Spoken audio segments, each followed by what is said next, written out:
Hello, everyone. Today I'm joined by Ali Javidan, CEO and founder of Range Energy. Range Energy is a startup that manufactures an electric powered trailer system that aims to help fleet operators of commercial vehicles decarbonize their fleets one step at a time.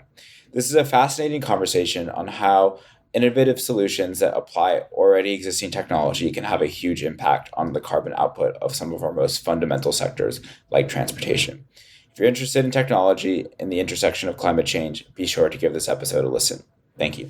Hey, Ollie. Thanks for joining us today on the Wharton Tech Talks podcast. Where are you dialing in from today? Mountain View, California. Nice. Is that where Range is based? Yeah, I'm at our headquarter building here. I say headquarters like we have multiple campuses, but we have one building. It's in Mountain View, right off of Shoreline and 101, just kind of nestled in between all the Google buildings. Awesome. Could you explain to me in simple terms what is Range, the company that you founded? How does the product work and how does it provide value to your customers? Yeah, so the basic concept behind Range Energy is if we think about all of the commercial transportation that happens on our roadways, more times than not, there's a trailer hooked up behind a truck or a tractor or any kind of vehicle that's towing on the or that commercial vehicle on the road. And so one of the challenges is that trailers are particularly bad for energy consumption, especially with electric vehicles for a bunch of different reasons. But fundamentally, it's not efficient to tow, especially within an electric vehicle. And so the idea was basically born out of a fun kind of exploration that a few folks did. When I was at Tesla early days, we put together an electric trailer for a roadster as an experiment. And this idea just kind of popped back up a couple years ago of like, hey, what if we powered trailers and we may be able to solve a lot of this range anxiety problems that the electric pickup trucks back then and emerging tractors would have. So imagine a Rivian with the ability to tow a boat, but not have any range sacrifices, or a Cybertruck for that matter. And so that was the original premise. But then as we started to develop this electrification platform for trailers, we recognized that the Class 8 commercial industry was the biggest had the biggest need for this, and really looking at the carbon footprint of the Class 8 tractor trailer on the road and how we can benefit. I mean, we're talking essentially doubling the fuel economy of a standard diesel tractor, doubling the range of an electric tractor, and decarbonizing the standard diesel tractor by as much as 70%. And so there's actually reducing emissions. Decarbonizing is not entirely accurate. It's reducing overall emissions by about 70% from the diesel tractor. So the benefits are huge. And if we start thinking in large fleet scales, that we're talking about megatons of CO2 per fleet being abated per year, these are massive numbers. So that 70% number is super impressive. And I kind of want to dive into that later and how you actually get there and how the trailer actually does that. First, you mentioned you were at Tesla. I would love to quickly hear a little bit about your background. And you kind of mentioned that you kind of did this as a pet project at Tesla, but curious what, drew you to start this company and beyond, and what your background is. Yeah, so I'm a little over 25 years in the automotive industry. The first 10 years were really focused on building race cars, of all things. I studied vehicle dynamics and motorsports in college and immediately went into the race industry. And about 10 years after I was, spending every weekend at a different racetrack around the world, I decided to kind of settle down and look for something with a little bit more of a stable geography.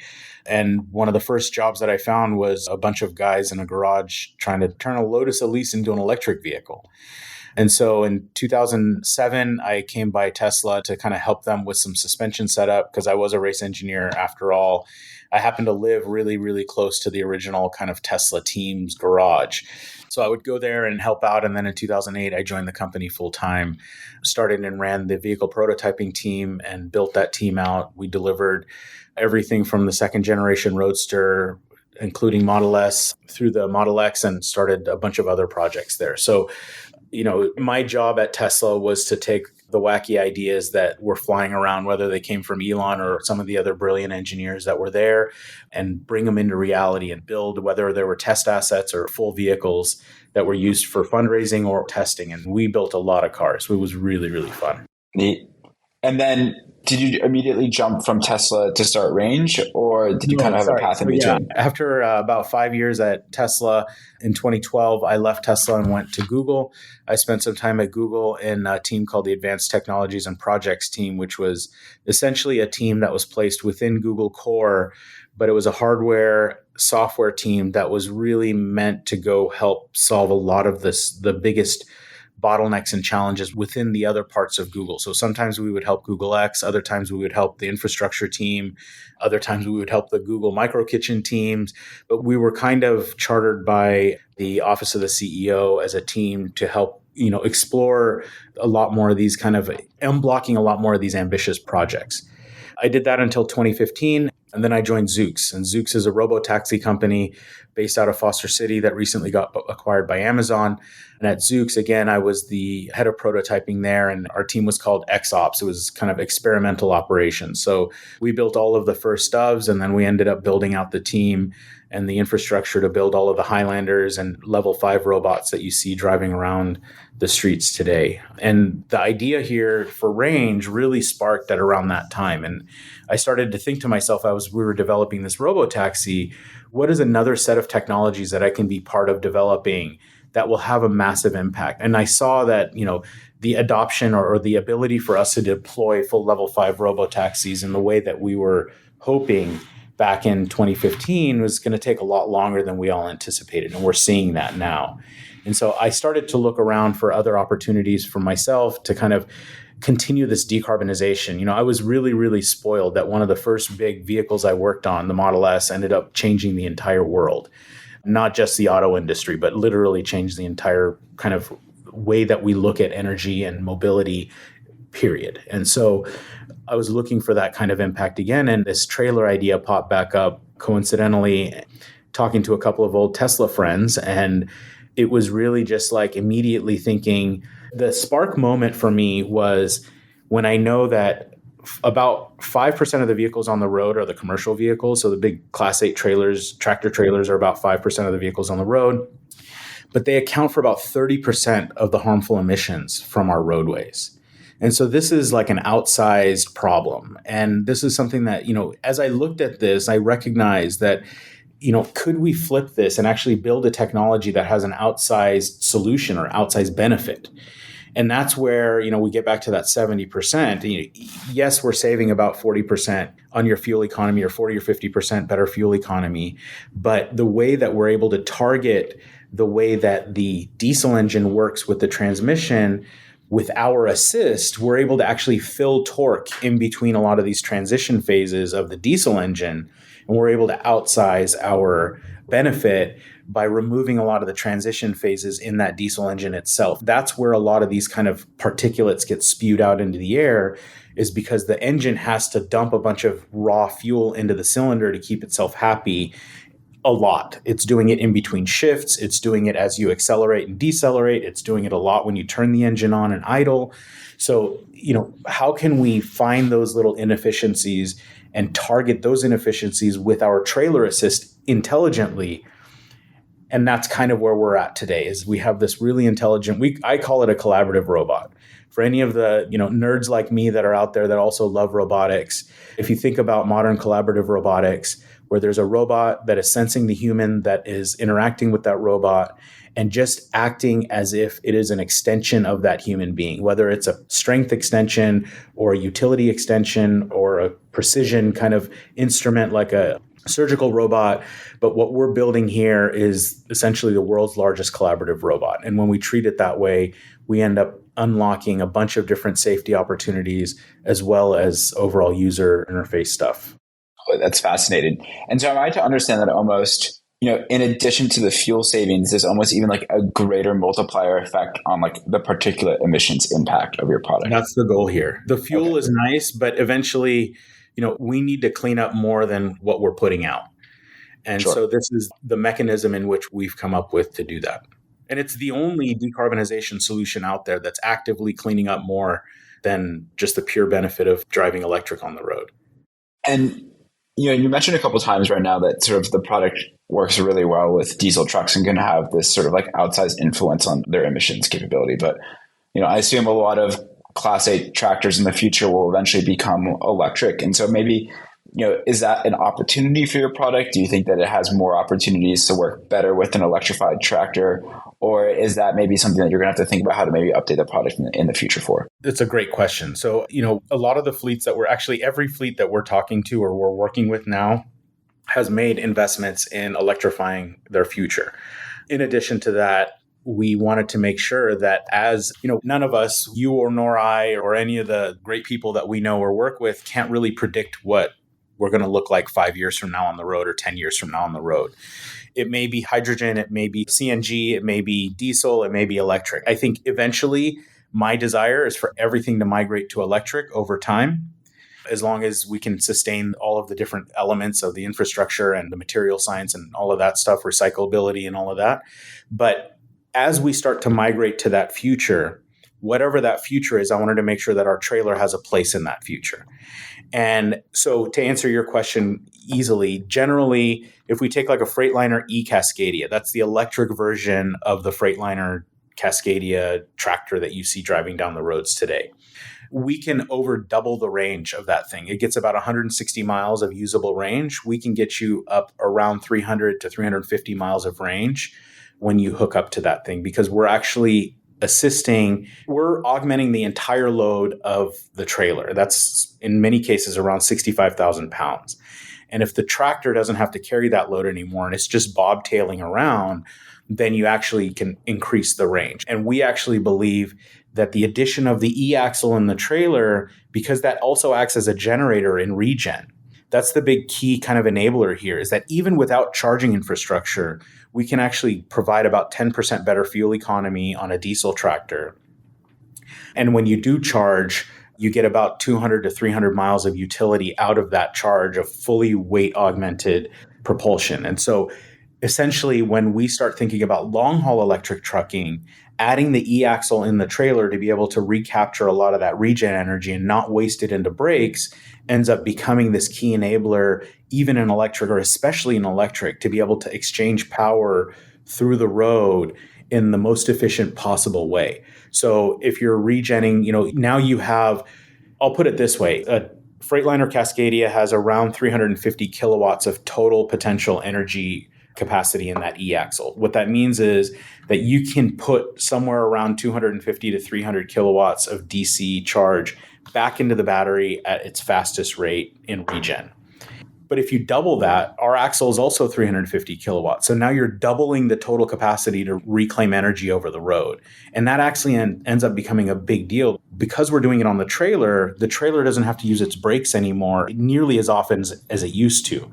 And so that's brake dust that's going into our roadways and making it into our drainage systems. That is heat that's coming off of those brakes. And most importantly, that's a safety liability going down any hill. We put all of that energy back into the battery pack.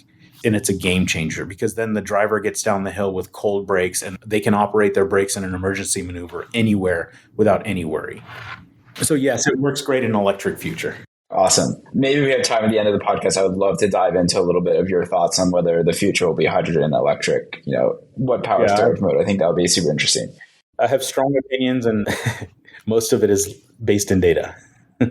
Perfect. You mentioned a couple of times, like e-axle, the smart sort of or augmented robotic solution that you effectively think about your product as. Could you maybe dive in a little bit more about what that sort of interaction and relationship between the tractor and the trailer actually looks like, and how does the trailer actually know how much power to provide, and how does it actually operate fundamentally on the road? Yeah, this is part of our secret sauce and our kind of magic and the key enabler to bringing this technology to the real world. Because I think up until recently, a lot of this would have had to have required some type of very, very robust, low-level communication with the tractor. What is the throttle doing? What's the steering doing? What are the brakes doing? All of that stuff. And what we've been able to do here over the last couple of years is build a technology stack, and now it's a patented technology stack that measures in real time how hard the tractor is pulling on the trailer. And we have a sensor that we put at the kingpin. The kingpin is the mechanical connection between the tractor and the trailer. On a pickup truck, it's called a trailer hitch, but on these commercial vehicles, it's called a kingpin. And so we're measuring how hard in real time the tractor is pulling on the trailer. And that allows us to get all of the information that we need, along with some other sensor data that we have on our trailer itself. That allows us to get all of the information that we need to be able to give the trailer commands. And the command for the trailer is, hey, trailer, make yourself feel weightless to the tractor. And then the trailer provides just enough propulsion or regen to then make that force interaction between the tractor and the trailer equal essentially zero. And when you do that, then you remove the burden of having to have a data communication pipeline between the tractor and the trailer, because now we're using physics to understand the intention between the two, or the interaction between the two, which is much more honest than a CAN signal that may be filtered or may have math added to it or may have high latency or fundamentally can't be trusted in the functional safety domain. And all of this boils down to safety for us. The efficiency thing is a fun benefit, but ultimately, if we can't take safety as the top priority here, then we're not going to put this vehicle on the road. The downsides of not doing this safe are tragic. They're dramatic. And so what we want to make sure that we do is not only are we bringing a new level of efficiency, but we start with safety. And we believe that if we start with safety, then the efficiency will follow and will bring a really, really good product that gives the driver a better experience every day. Totally. That's fascinating. And I saw on your website, there are a couple other sort of like efficiency or safety benefits almost of the product, such as, powering refrigeration units or even the walk mode. I mean, how did those ideas come about? Do you see other sort of like maybe interesting alternatives or solutions that you can now do because you have electric power on the trailer itself? Yeah. So that's a great segue. We have a big announcement that we just made with Thermo King, and Thermo King is the refrigeration company that makes a lot of these trailers cold. And whether you know it or not, there's a good portion. If you ever see a big trailer on the road, one of these full-size trailers, and you see this kind of like thing scabbed to the front of it, that's a refrigeration unit. And the funny thing is that only the top section, the little section on the top, is the refrigeration unit. The bottom is a giant diesel engine. And then there's a fuel tank underneath the trailer too. These things burn 2 to 3 gallons an hour just sitting idle, keeping your, ice cream sandwiches cold inside the box. Well, that's fun for ice cream sandwiches, but the challenge becomes, what if you're hauling $20 million worth of vaccines? And all of a sudden the diesel, you're either in a region that doesn't allow you to run the diesel engine, or, in the future, these engines are starting to get banned. We end up becoming the primary and really the only energy and power platform that can sustain heavy loads like these refrigeration units and actually guarantee uptime on them. Because one of the cool benefits is, if and when diesel engines are prohibited on these refrigeration units, charging it becomes really easy, because if you don't have charging infrastructure, you just drag charge the trailer, and it actually uses the generator, the e-axle, as a generator to power back up the refrigeration unit. So you get all of these other weird side benefits. Another example is that if you think about in the context of disaster recovery and Red Cross, we now have enough power to build a full mobile command center or even a mobile hospital within one of our trailers. And the coolest piece is that you can show up in the middle of the desert with no power infrastructure and deploy this trailer, and then once a night go take it out on a 2-hour drive and recharge the whole thing and then park it back for the next morning's work. And so there's a whole bunch of different added benefits here, thinking about this product not only as a product, but starting fundamentally and thinking about it as a platform. When you think about charging, these electric tractors require they have insane charging requirements. And one of the challenges is that the tractors have to go off-site to charge because there's no space at the yards to charge. Well, the trailers have to be parked to get loaded and unloaded anyways. That's just part of their life. And so we actually charge at the same time that the trailer is getting loaded and unloaded. So we're operationally transparent, but we didn't hold it there. We actually can transmit power through the trailer, off the wall, through the trailer, into the tractor to be the power gateway for the tractor while it's sitting at the loading dock. And so now you can commonize your energy infrastructure on your yard to be able to charge all of these things at once using the trailer as that kind of primary gateway. So there's a bunch of other benefits. Yeah, that's incredible. So next, kind of moving beyond the actual operational motion of your product, given that we are a business school, we love to talk sort of about the actual business side of Range. So the first question I have is like, who is your typical customer? Is there a typical sort of freight that they haul? I know, when you get into sort of the EV trucking area, weight becomes a consideration. So kind of curious to understand who you've been mainly selling to date. Yeah. So on the weight side, one of the cool things about this trailer is that because it is not the primary mover, we kind of fail as a trailer. And what I mean by that is it's the same way as an escalator failing. It fails at stairs. You're still going to get upstairs if the escalator stops running. And so the trailer essentially, at some point, if we do run out of charge or if there's a problem, it is a trailer and you're not kind of stranded. And so the cool thing about that is that we can actually put a more moderate battery size on the trailer, and it allows a lot more flexibility in these fleets to be able to charge using kind of more modern infrastructure that's already in buildings. Now, the type of customer that we've been talking to are customers that generally have large fleets that have already made moves. The way that we approached our customer list, the way that we built our pipeline, and this is a business school, so I'll kind of open up the hood a little bit. The way that we started the pipeline was we went out and we looked at a lot of these different mega fleets, and this could be Walmart, Amazon. These are all captured fleets, but it also could be, many of the Coca-Cola bottlers or Pepsi, or if you think about JB Hunt or Ryder, these folks are lessors.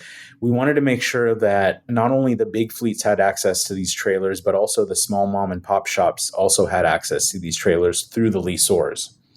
And so then we knew kind of what the profile should look like. We didn't know exactly what the lanes and the routes should look like quite yet because it was kind of early in the technology days or technology stack.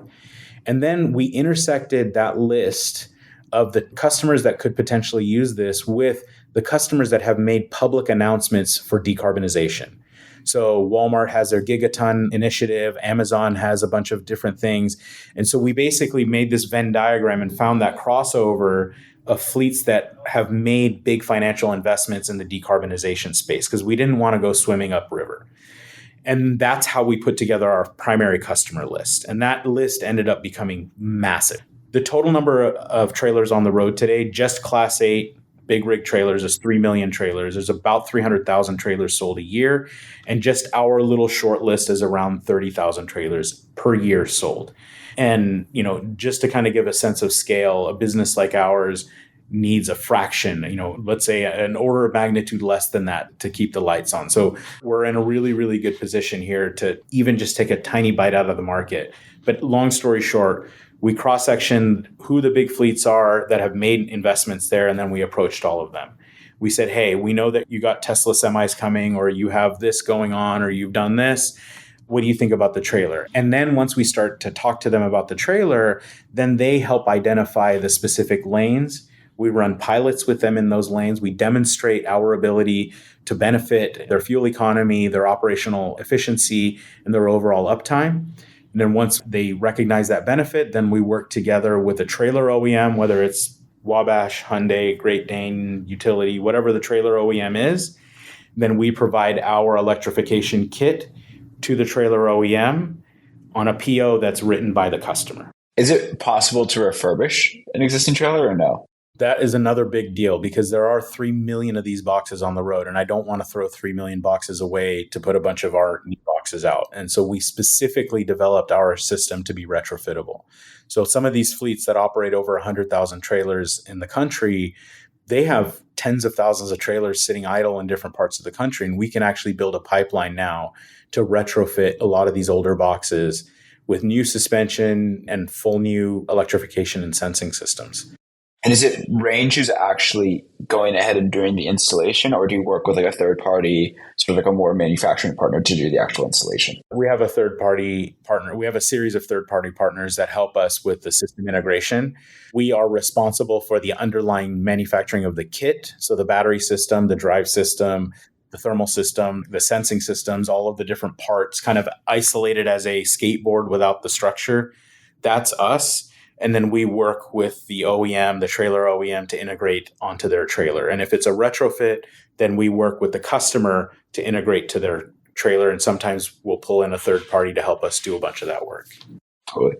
And then you mentioned, sort of around like you were able to identify this customer list from the standpoint of large fleets that had made this commitment to decarbonizing their trucking fleet.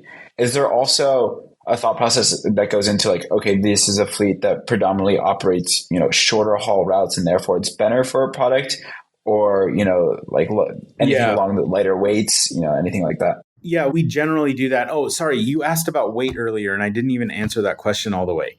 Generally, what we do is we start with the customers that want to decarbonize, and then there are enough of them to where then we can say, okay, what are the lanes and the routes that are the most efficient for you? So, for example, our first pilot is going to be with a refrigerated trailer. The second pilot will be with a dry van.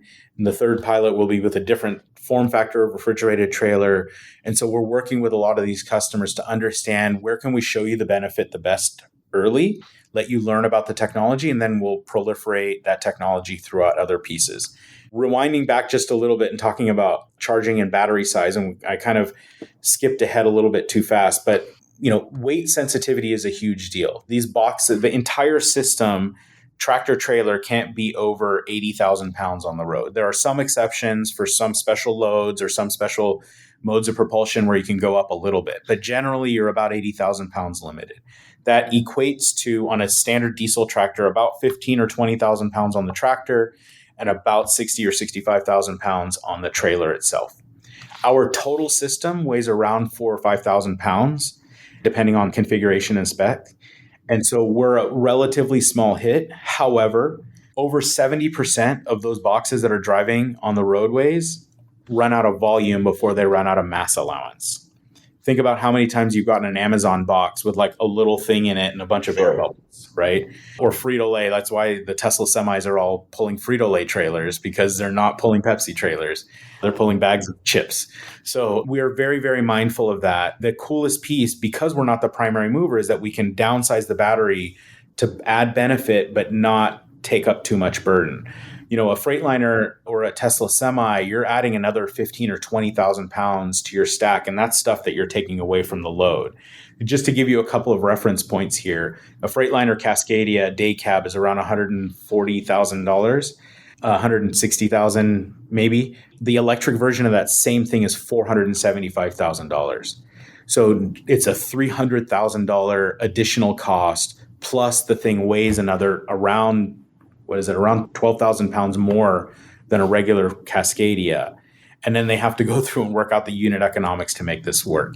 We knew that it may work in a few pilots and a few TV commercial demonstrations, but it's not going to work as we scale. And we wanted to make sure that we nominally sized our battery pack and nominally priced our system. So our system pricing, we're not ready to release the pricing yet, but it is incredibly competitive, and it's a very, very easy pill to swallow. We're being very aggressive with our pricing because we don't want these fleets to see another sticker shock thing hit their inbox. So anyways, the smaller batteries allow us to really optimize in a lot of different ways, weight being one of them. Totally. In terms of, you obviously have a lot to bite off with the US market alone. Is trucking and trailers in particular a market that's quite scalable to other markets from at least like a regulatory in terms of, and also design perspective? Like, could this be a kit that you could sell in Europe relatively easily in the future? Or would there be significant challenges to do that? Unfortunately, so the system architecture is global. It'll work anywhere in the world. But the specific form factor is different in Europe specifically. And also it's more like Asia is also more like the European form factor, where we're talking about 3 axles. Usually it's a soft-sided box. The trailer starts off life a little bit lighter than the trailers that we have in the United States. They're definitely shorter and smaller. So it's a completely, I can't just pick up a Great Dane that we build here and take it to Germany and go run it in an operation there. That being said, the battery, the motor, and the sensing are global. They will work anywhere. And we have global partners where the first thing we're doing is North America. It's the United States, Canada, Mexico, and then we're going to see how it goes from there. That market alone is incredibly massive, and we can build multiple businesses off of building electric trailers just for this market. Now, that being said, we do have folks from the Middle East to Australia and Asia and definitely Europe asking for us to bring our technology to these places. We're going to have to build a new trailer for that. Okay, so next question I sort of have a line of questions a little bit around sort of competition and maybe sort of like challenges to expansion. So I know one of your main competitors maybe is Revoy, who's approaching the electric trailer from a slightly different angle and is also offering charging, which is another question that I have around you. for you. The first is, I guess the greatest barrier to adoption today for electric semis and thereby, your solution, maybe for long haul trucking, but in general for trucking as a whole, including short haul, is like access to charging. So do you expect that to be like a roadblock that will be removed relatively quickly? Do you have sort of like partners or people that you work with to help improve charging? Sort of like, what are you guys doing there to make it a more easily accessible thing to have charging for electric vehicles on the road? So most of our customers that we're talking to, again, have already made moves in decarbonization, and as a result have already started working with charge suppliers and charging partners. Our system is completely flexible to any of the charging standards. So we can take the North American charging standards, we can take any of the European charging standards. And essentially, it's just a wire harness change for us, or a connector change at the end of the wire harness for the charging adapter. The reason that we did it that way is that a lot of these fleets have chosen different ways to charge, whether they are using maybe the same type of connector, but there's different rates, different charging hardware. Some of them are using, these weird, like not weird, but actually quite cool gantry style connectors that come down and put contacts on the top of the box. There's a bunch of different solutions. And we didn't want to propose yet another charging solution to these fleets. Again, these are mature fleets. They know what they're doing.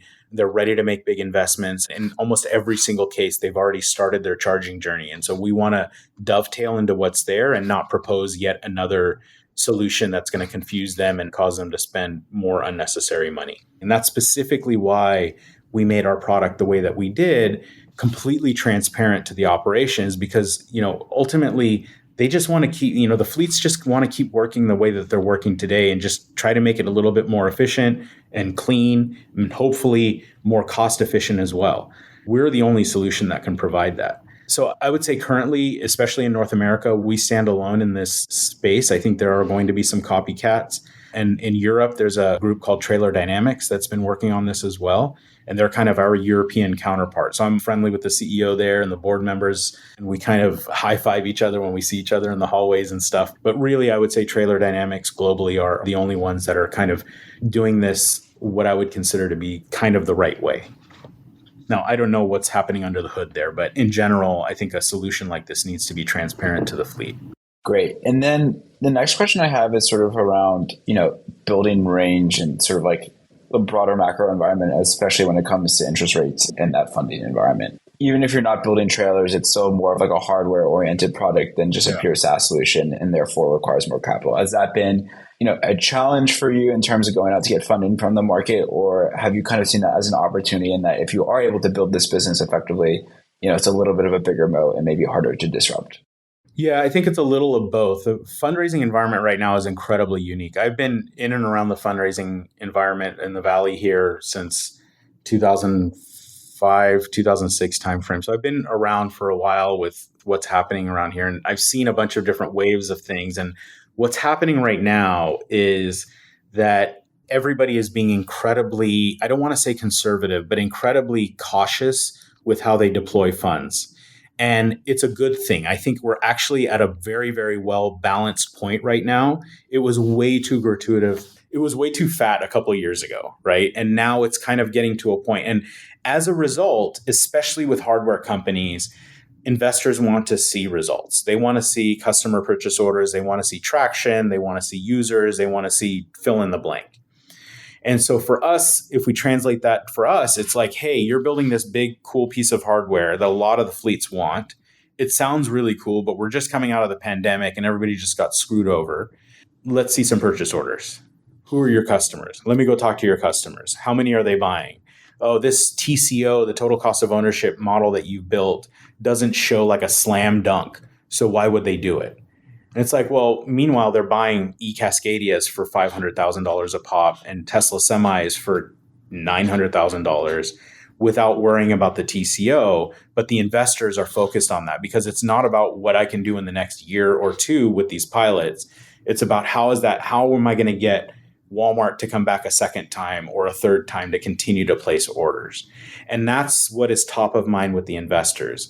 There's a little element of how are you going to keep your lights on until you get to that scaled point and how you're going to build a business in the short term. But the big deal here is what are your key indicators that I have today that give me confidence that you are actually going to be able to scale?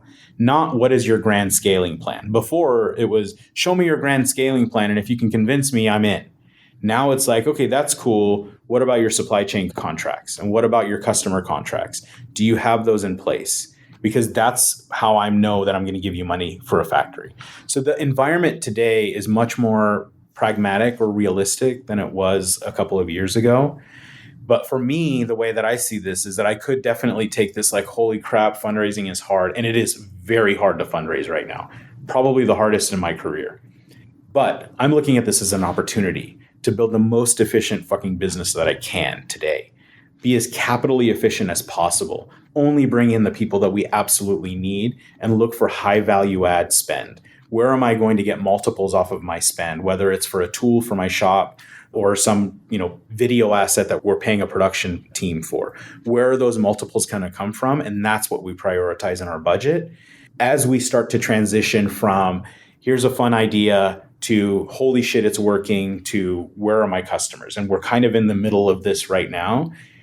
And I would say a year from now, we'll have signed purchase orders, we'll have customer videos, we'll have all of that stuff.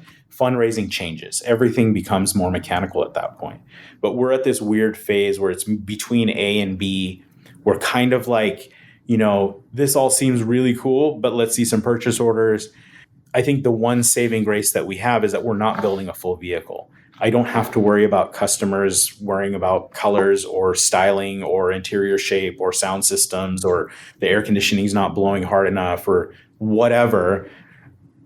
It's just an industrial tool. And if it works and if it doesn't break down while it's working, that's all it needs to do.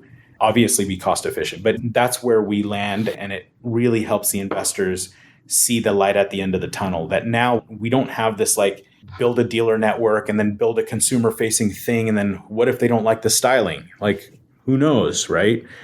That's all gone. And so it helps the fundraising environment for us. But today, investors, VCs, they all want to see like real traction. No more kind of hand wavy stuff anymore.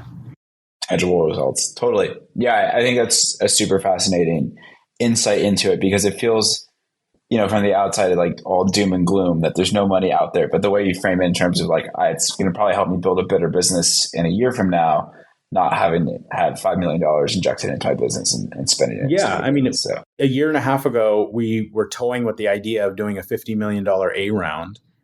And it was just like, okay, yeah, money's fat. Everything is good to go. Let's get going. And then we're just like, and then the reality of the market and all of this stuff, and we landed around half of that, which is totally fine for our business, because we ended up re-looking at everything, all of our assumptions, and saying, well, you know what, if we were actually going to run down that path, we would have gotten ahead of ourselves, and then we would have burned $10 million on this, and we would have done that. And we went from wanting to build 20 assets down to like 5 very, very high value add assets. And when you build those assets, now you can hire less people to run those assets. And now it just takes a little bit more effort to make those efficiencies happen, but you find them. And then when it's time to go raise your 50 or 100 or $200 million round, then the investors that are deploying checks like that, and they're incredibly sophisticated teams that are going to look at your financial models, that's when they get impressed. You want them to be impressed in your data room, not when you're pitching them. And that's the important piece. Ultimately, we want to build those efficiencies today, keep the lights on while we don't have as much cash in the bank as we may want or dream to have. And then when we get to that point to where we're like, here we go, we've proved it to you, then the terms get much better, the money gets much better, because the investors know that you're much more efficient with their cash. Awesome. And then the final round of, I guess I will do 2 more lines of questioning. The first is I wanted to really come back to the idea of hydrogen versus electric versus, other forms of energy storage. Clearly you've made a bet, not made a bet, but somewhat have made a bet on electric vehicles. Is that your sort of permission for the future, or do you see it maybe going a different way? For me, it's less of a bet, and I'm just following physics. The way that I see this is I want to extract as much energy I want to convert as much potential energy into kinetic energy as possible. And if you think about gasoline or diesel, you're talking around somewhere, let's say 20-ish%, maybe 30% if you're lucky, of using that energy to propel that mass forward. There's somewhere around 70% loss of efficiency on diesel or gasoline. That number is only incrementally bumped up a little bit on fuel cells. We're talking about 40 to 60%. Electric vehicles are up in the 80 to 90% energy transition efficiency phase or domain. Part of the reason for this is that you have really only one, maybe we can call it two energy state transitions. And that's going from chemical potential energy in the battery to electrical energy in the motor. And that's it. It's a very, very clean stack. You're essentially, you don't have accessories in the loop. A hydrogen fuel cell is just a very, very complicated accessory that's in the loop. You still have the battery, you still have the electric propulsion, but now you have this really, really complicated energy state change thing in the middle that is changing the energy from hydrogen to electric into the battery, and then the battery does that whole cycle all over again to go to the motor. And now you're doing multiple energy state changes. So even if you make hydrogen fuel cells the most efficient thing in the world, or the most efficient hydrogen fuel cell in the world, is still not going to hold a candle to an efficient pure EV stack. And then if we cross-section that with what the world could look like 10 years or 20 years from now, on the technology spectrum or material science spectrum, fuel cells are not going to be innovated on that much. People have been working on fuel cells for 40 years now, and ain't shit changed, as they say.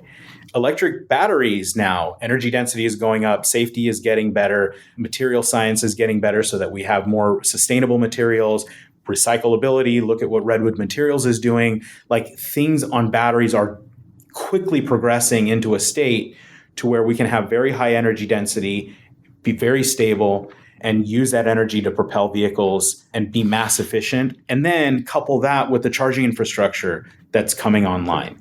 This is all going to make other technologies like CNG and hydrogen fuel cells obsolete, I would say 20, maybe 30 years from now, but we still have a lot of work to get there. Like, these are real numbers. I'm not like optimistic CEO saying it'll all be fixed in 5 years. Realistically, it's going to take us 20 years to build the charging infrastructure that everybody can use at that scale. It's going to take us a long time to build the batteries and the afterlife of the batteries to be able to sustain all of that. But I think for me personally, I want to help that future, not a more disparate, complicated, inefficient future. Totally. Great take. I love it. Final line of questioning is, for an MBA who maybe doesn't have like a hardware or sort of, technical background like yourself, what is maybe the best way to sort of get involved in a business like Range, and what should they be maybe like trying to take in class or focus on outside of school? I think there's a couple of things. For students, I always say internships are like gold. Like, we will not find better experience in any class or almost any school collegiate project or competition than a good set of internships. And so any free time that I had in school, I was looking for internships to do, whether they were paid or free. And so I learned a tremendous amount through those internships. And it's important, especially as a business student, to try to find internships that kind of challenge your expectations or your personal abilities. Like, always push yourself. The way that I say this is that if you have two paths ahead of you, especially when you don't have you don't have kids and you have all these bills and all this shit, take the harder path every time. Always take the harder path, because you'll learn more failing in the harder path than succeeding in any easy path. And so what that means is, if you're a business student and you've studied business your entire career as a student, go try to find an internship where you're working in a parts shop or something where you're physically touching things, or go find a VC firm that is specifically focused on hardware and go be an analyst in that VC firm. Don't just find a bank that you can just go sit and like crunch a bunch of numbers and that's my internship. No. Force yourself outside your comfort zone, and you will learn so much more that way, not only about new domains and stuff like that, but most importantly, about your personal ability to step outside of your comfort zone and how you can learn. And then that'll allow you to do more and more things. I went from the racing industry to pure electric, where people were like, fuck that race car. That thing is loud and annoying. There's a bunch of computer nerds trying to get rid of gasoline cars. But it was like the biggest possible challenge that I could give myself. And I think that there's a ton of benefits from taking that approach. Love it. It's exactly what I'm doing this summer. So I love the reinforcement. Well, thank you so much for this episode, Ali. It was one that I was really looking forward to, and it absolutely delivered. So thank you so much for your time. Yeah, thank you. Good to talk to you. Yeah. All right. See ya.